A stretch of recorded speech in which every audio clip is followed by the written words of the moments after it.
Hello friends, नमस्कार। अपन देख रहे थे कुप्रथाएं। कुप्रथाओं में अपन ने विधवा पुनर्विवाह तक देख लिया था, 1856 डलोजी।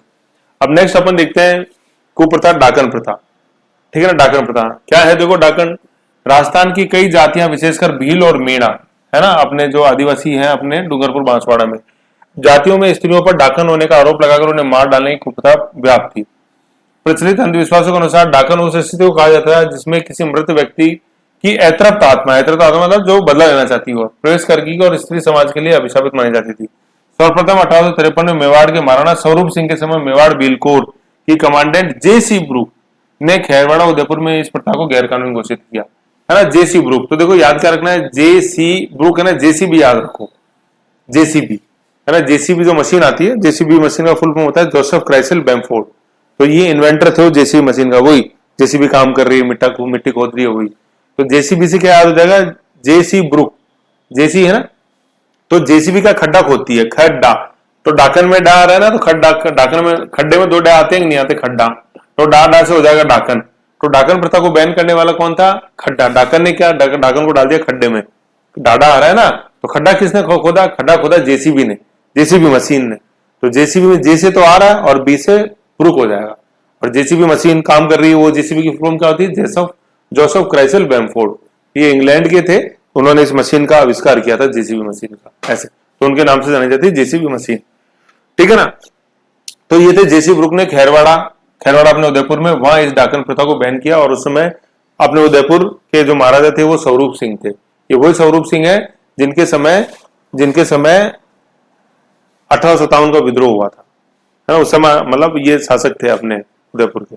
जयपुर के जैसे सवाई राम सिंह देखते हैं अपन, 1835-80 पिंक सिटी जिन्होंने पुतवाया था, ठीक है। तो डाकन प्रथा होगी। तो जेसी ब्रुक का नाम याद रखना है, जेसी ब्रुक जेसी ब्रुक से जेसीबी ब्रुक बुक, जेसीबी खड्डा खोदा, खड्डे में डाकन, डा से डाकन, यूं। फिर नेक्स्ट अपन देखते हैं दास प्रथा। दास प्रथा का नाम तो आप जानते ही हो, जैसे दास रखना, नौकर चाकर रखना, दास, वो दास। राजस्थान में प्राचीन काल से ही दास प्रथा प्रचलित थी। एक सेकेंड,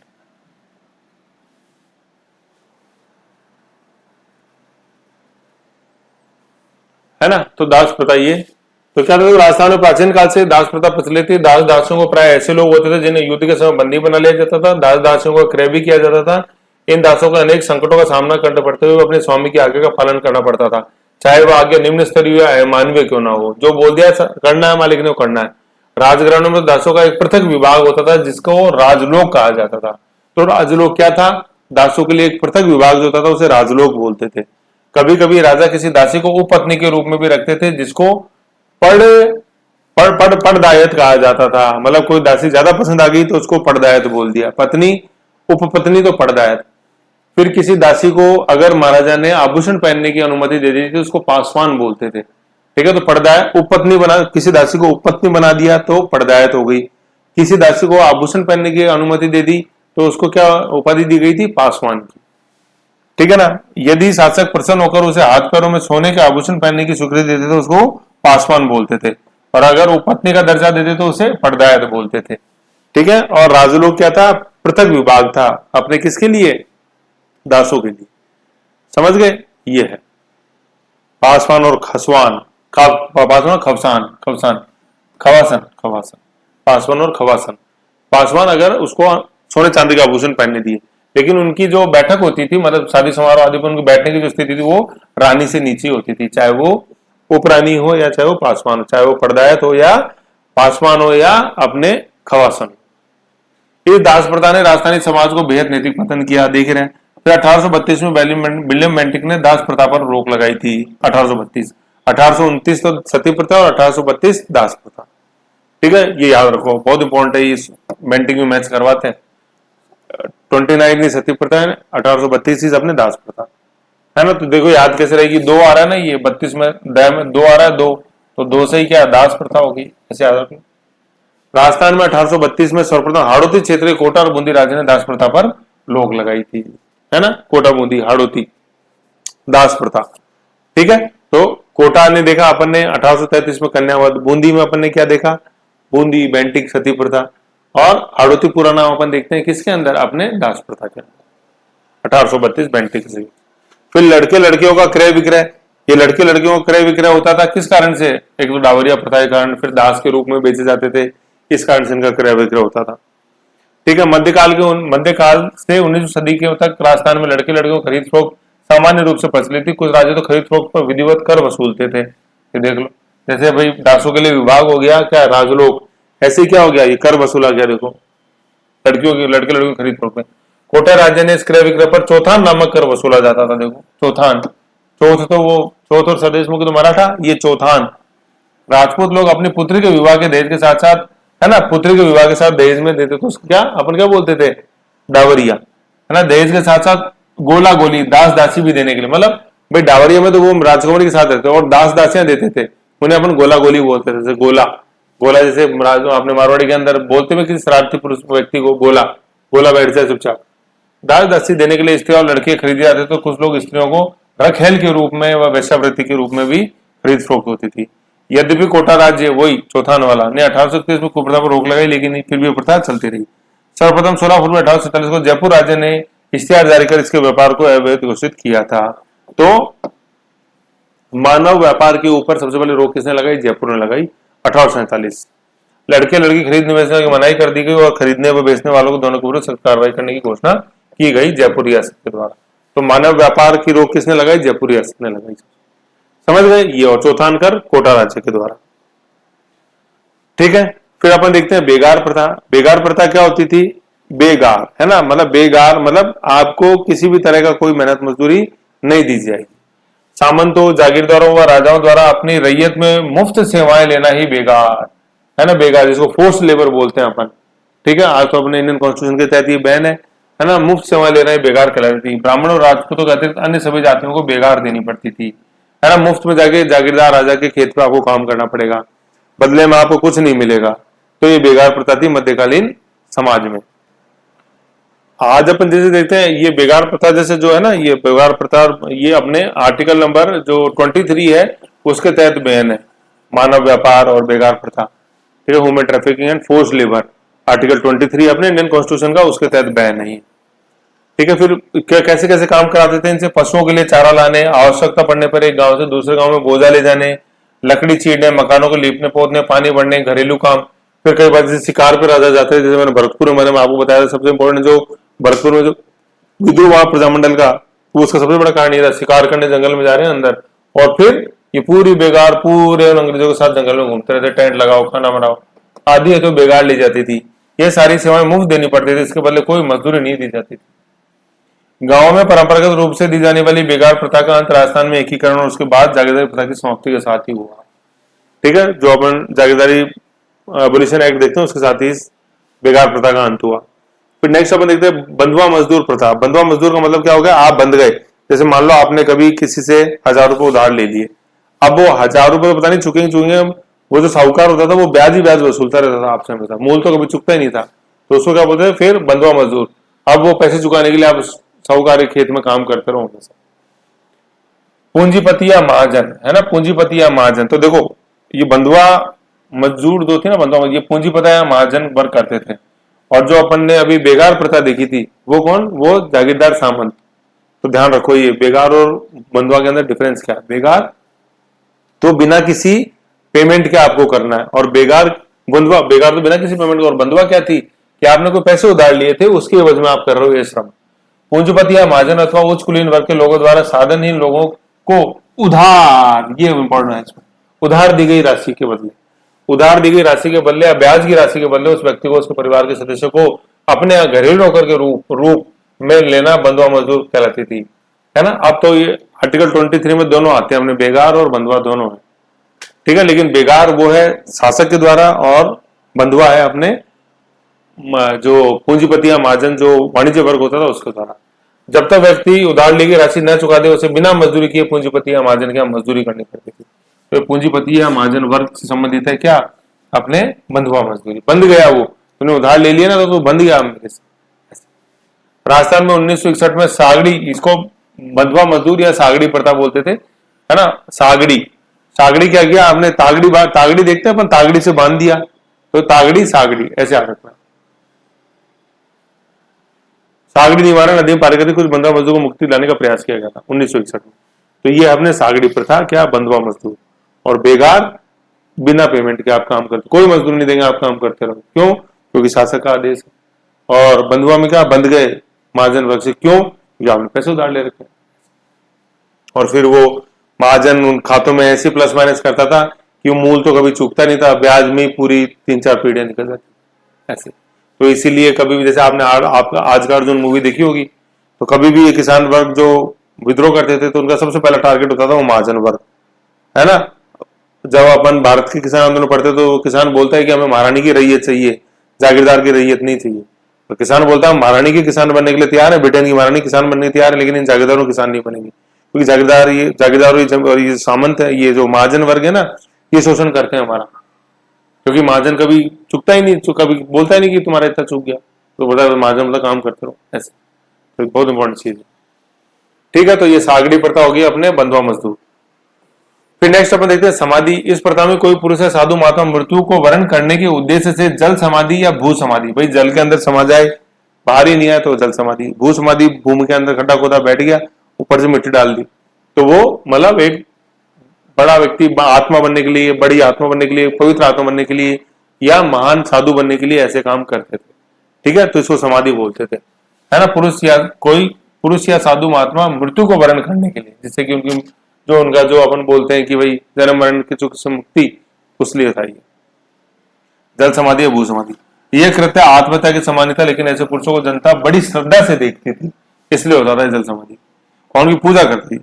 सर्वप्रथम जयपुर के पॉलिटिकल एजेंट लूडलो का संबंध किससे? समाधि से। जयपुर, है ना, जयपुर में अभी अपन ने देखा खरीद फरोख्त मानव व्यापार पे भी और समाधि पर भी लूडलो, है ना। लूडलो, अब देखो याद कैसे रहेगा, लूडलो मतलब लड्डू लो, है ना। और इसका संबंध किससे? समाधि। तो समधी जी लड्डू लो, समधी बन जाते हैं ना, ब्याई जी बन गए, तेरा मेरा हो गया, मेरा तेरी होगी, मारो थारो होगो और थे यूं बोलते ना, मैं थारा होगा और थे मारो होगो, मारो छोरो थारी, थारी चोरी मारी, मैं थारा थे मारा, तो लाडू खाओ जी, है कि नहीं है, तो लाडू खाओ से लूड लो, तो लूड लो समधी, समधी ऐसे, है ना, समधी। तो जयपुर के पॉलिटिकल एजेंट लड्डू लो समधी, समाधि के प्रयासों से 1844 में जयपुर राज्य ने समाधि प्रथा को गैर कानूनी घोषित किया। इसे पूर्ण रूप समाप्त करने के साथ 1861 में नियम पारित किया गया। तो लूडलो का संबंध किससे है? अपने समाधि प्रथा से, ऐसे, ठीक है। तो ये अपने कुप्रथाओं में इलाज थी। तो आज देखो अपन ने क्या क्या देखा, आज अपन ने इस वीडियो में अपन ने यहां से चालू किया डाकन से। तो डाकन प्रथा का खड्डा, जेसी ब्रुक, मेवाड़, स्वरूप सिंह, ठीक है। दास प्रथा में अपन ने नाम देखा, एक तो राजलोक हो गया, वो मतलब अलग से डिपार्टमेंट। फिर एक पड़दाता नहीं पड़दायत, तो उपत्नी। एक पासवान देखा, आभूषण पहन की अनुमति जिसको दी गई थी, पासवान या खवासन, है ना। ये लड़के लड़कियों खरीद फरोख्त समझ गए। कानून बनाने वाला सबसे पहले था जयपुर 1847 में, ठीक है। फिर बेगार प्रथा में क्या, राजा सामंतों जागीरदार राजाओं के द्वारा शोषण बगैर पेमेंट के लेबर, और बंधुआ मजदूर क्या, पूंजीपति या महाजन के द्वारा लेबर का शोषण, क्योंकि राशि जो आपने उधार ली है वो चुकाने की वजह। समाधि, जल समाधि और भू समाधि, ऐसे। फिर अपन देखो ये जो एक नटसेल में जो अपन ने ये अंग्रेजों के नाम पढ़े ना, कई जैसे जो आए वो ध्यान रखना अपन को। देखो बेंटिक का आया, अंग्रेज अधिकारी, फिर प्रथा लिखी हुई है, तो देखो बेंटिक का नाम आया, तो बेंटिक का नाम अपन ने कहा देखा, बेंटिक ये कुप्रथा है ना, कुप्रथा जिससे संबंधित है। सती से है, बूंदी राज्य में 1830 में, सॉरी सती से है ना, सती सही। तो सती का स्थित कानून बनाया था 1829 के अंदर, और भारत के अंदर 1830 के अंदर, है ना। और बूंदी राज्य ने ये यूं कर दिया ना, बूंदी राज्य ने तो 1822 में, इससे पहले ही कर दी थी, है ना। भाई बेंटिक का तो 1829 है, उससे पहले ही बूंदी राज्य ने कर दी थी 1822 में, ठीक है। तो यूं है, ओके। फिर दास प्रथा से भी लेना देना बेंटिक का अपन देखा, तो दास होल्ड लिखना है इसमें साइड में करके, नीचे करके दास प्रथा, ठीक है। दास तो अपन देखा था ना, दास जैसे दास और 1832 विलियम बेंटिक, ऐसे। तो दास प्रथा भी यहाँ जोड़ लेना नीचे, सती और दास। विलियम बेंटिक का संबंध है सती और दास से, और सती प्रथा को सबसे पहले बैन कर दी बूंदी राज्य में 1822 में। फिर अंग्रेज दिखा देते हैं विल्किंसन, तो याद क्या था, कैसे किंसन और कैसे कोटा और कैसे कन्यावध, है ना। कन्यावध रोका कोटा के अंदर 1833 में। लूडलो,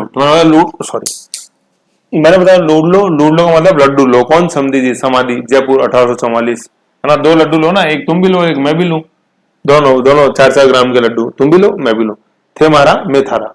समझ गए? तो लूट लो समाधि। फिर जेसीबी आ गया, जेसी ब्रुक, क्या डाकन प्रथा, मेवाड़ 1853, जेसी ब्रुक। फिर डलहौजी, डलहौजी 1856 में कौन सा अपने विधवा पुनर्विवाह अधिनियम, ये पूरे भारत में पारित हुआ। विधवा, विधवा विवाह है ना, विधवा विवाह, ऐसे विधवा विवाह या विधवा पुनर्विवाह अधिनियम है ना। विधवा विवाह, विधवा पुनर्विवाह एक ही चीज है, विडो रीमैरिज एक्ट बोलते हैं अपन 1856। और विडो रीमैरिज में किसका नाम देखा मैंने, आपने ईश्वर चंद्र विद्यासागर, दयानंद सरस्वती और चांदकरण शारदा। फिर भारतीय जो जुड़े हुए हैं देखो, क्या हरविलास शारदा अपन ने चाइल्ड मैरिज से देखा, बाल विवाह से अजमेर 1929, 2930, पूरे 100 साल का अंतर है देखो सती में और बाल विवाह में, है ना। फिर चांदकरण शारदा का संबंध किससे अपन ने देखा, किससे देखा चांदकरण शारदा, अपन ने विधवा पुनर्विवाह से देखा, ठीक है ये। और चांदकरण शारदा भतीजे थे किसके, हरिविलास शारदा के। हरिविलास शारदा का संबंध बाल विवाह से था, चांदकरण शारदा का संबंध विधवा पुनर्विवाह से था। और इन्होंने किताब लिखी थी क्या, विधवा विवाह। ईश्वर चंद्र विद्यासागर विधवा पुनर्विवाह से, दयानंद सरस्वती विधवा पुनर्विवाह। ऐसे ये अपने को ये टेबल याद रखनी है, ये अंग्रेजों के नाम, ये बहुत इंपॉर्टेंट नाम है, ये आते हैं। जैसे 1857 के समापन जैसे नाम पढ़ते हैं, मैकमोहन ऐसे वगैरह, मैकमोहन, अपने बर्टन, तो उसी तरह से ये अपने जो समाज सुधारक के रूप में जिन अंग्रेज अधिकारियों के नाम आते हैं वो है। तो कैसे याद रहेंगे, देखो जेसीबी याद रखो, तो जेसीबी से क्या आ जाएगा, जेसी ब्रुक, खड्डा आ गया। फिर लड्डू से याद रखो, जेसीबी लड्डू है, जेसीबी काम कर रही है, लड्डू खाओ, लड्डू से लूडलो आ जाएगा। फिर एक किंसन था तो विल्किंसन ऐसे, और एक बेंटिक, विलियम बेंटिक, ठीक है ना। और डलहौजी तो है ही, खड्डा डलहौजी। तो कैसे देखो, बेंटिक विल्किंसन, क्या बेंटिक में क्या है, विल्किंसन। फिर लड्डू लो, लड्डू लो है ना, जेसीबी काम कर रही है, डलहौजी खड्डा खोद रही है, डलहौजी ऐसे है। तो क्या बेंटिक, बेंटिक हो गया, बेंटिक के बाद विल्किंसन, बेंटिक विल्किंसन, अपने जेसी ब्रुक, लूडलो और डलहौजी, ठीक है ना। ये है लूडलो, डलहौजी, डेड आ रहा है, और जेसी ब्रुक। भाई जेसीबी खड्डा खोद रही है, खड्डा, खड्डा, खड्डे से में क्या था, हमने डायन था, ठीक है। फिर डेड खड्डा में डेडो डेड हो गए, तो एक डेड लूडलो हो गया, एक डेड डलहौजी हो गया, खत्म। तो बेंटिक विल्किंसन दो अलग हो गए। फिर बीच में लिया हो जेसीबी को, जेसी ब्रुक, फिर लूडलो और एक अपने डलहौजी, खत्म। विल्किंसन कन्यावध, कन्यावध का कैसे कन्या कैसे कोटा 1833, ठीक है। और उससे पहले बिल्ले बेंटिक सती 1829, 1830। फिर लूडलो समाधि जयपुर। फिर जेसी, पहले बीच में जेसी ब्रुक खड्डा डायन मेवाड़ है ना, भील जनजाति में, भील और मीना जनजाति में जेसी ब्रुक, ठीक है, स्वरूप सिंह। और फिर जेसी ब्रुक आ गया खड्डा, जेसीबी, जेसी ब्रुक, जेसीबी खड्डा, एक डे से लूडलो समाधि जयपुर, समधी जी को लड्डू खिलाया 1844।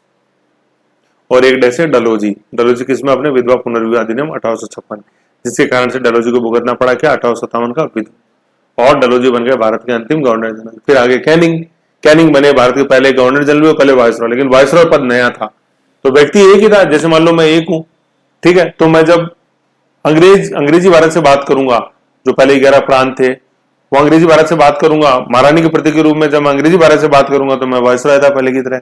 लेकिन जब मैं महारानी के प्रति के रूप में जब मैं देसी रियासतों से बात करूंगा तो मैं वायसरॉय कहलाऊंगा।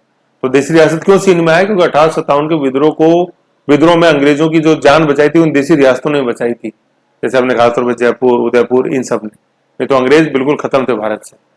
तो अंग्रेजों ने देखा देसी रियासतों से बात करना बहुत जरूरी है। तो जब गवर्नर जनरल महारानी, ब्रिटेन की महारानी के प्रतिनिधि के रूप में देसी रियासतों से बात करता था उसको वायसरॉय बोलते थे। और जब वो पहले की तरह जो अपने प्रांत थे 11 प्रांत, उनके एडमिनिस्ट्रेशन संभालता था महारानी के प्रतिनिधि के रूप में, तो उसको पहले की तरह गवर्नर जनरल बोलते। कहने का मतलब एक ही सिक्के के दो पहलू थे। गवर्नर जनरल मतलब महारानी के प्रतिनिधि के रूप में ब्रिटिश प्रांतों से बात करेगा तो गवर्नर जनरल। सिक्के का दूसरा पहलू वायसरॉय मतलब महारानी के प्रतिनिधि के रूप में जब तुम देसी रियासतों से बात करोगे, प्रिंसेस से बात करोगे, तो तुम वायसरॉय कहलाओगे, ऐसे। तो कैनिंग वायसरॉय भी था और गवर्नर जनरल भी था, लेकिन वायसरॉय पद नया था इसलिए उसको बोलते हैं वायसरॉय, ऐसे। अंतिम वायसरॉय माउंटबेटन, यूं है, ठीक है ना। प्रांतों से, प्रांतों को अपन बोलते थे प्रोविंसेस, तो प्रोविंसेस से बात करेगा तो गवर्नर जनरल जैसे 11 होते थे। और जो रजवाड़े थे, देसी रियासत को बोलते थे प्रिंसेस, क्योंकि वहां राजकुमार हेड को थे, राजा राजकुमार। तो प्रिंसेस से जब बात करता था महारानी के प्रतिनिधि के रूप में तो उसको वायसरॉय बोलते, ऐसे। तो एक सिक्के के दो पहलू हैं, गवर्नर जनरल और वायसरॉय। पता नहीं होता, पढ़ोगे तो पता चलेगा, समझ गए। तो ऐसे ही अपना ये अच्छा टॉपिक था, यूं इसको 2 में अपने कंप्लीट किया। फिर नेक्स्ट अपन देखेंगे अब आगे, ये तो कुप्रथा हो गई, फिर रीति रिवाज में पहले अपन, फिर 16 संस्कार देखते हैं, विवाह के, फिर मृत्यु के, फिर ऐसे। ओके, ऐसे फिर इसी रूप में अपन क्वेश्चन देखेंगे, तो आराम से धीरे धीरे आगे बढ़ाते हैं, कोई ऐसा नहीं है, आप तो बस कंटिन्यू उसको देखते रहो, पढ़ते रहो, समझते रहो, और चीजों को ऐसे जैसे मैंने आपको लिंक बताए, जैसे ऐसे लिंक बना के इनको याद करते रहो, वो सबसे ज्यादा जरूरी है। Okay okay.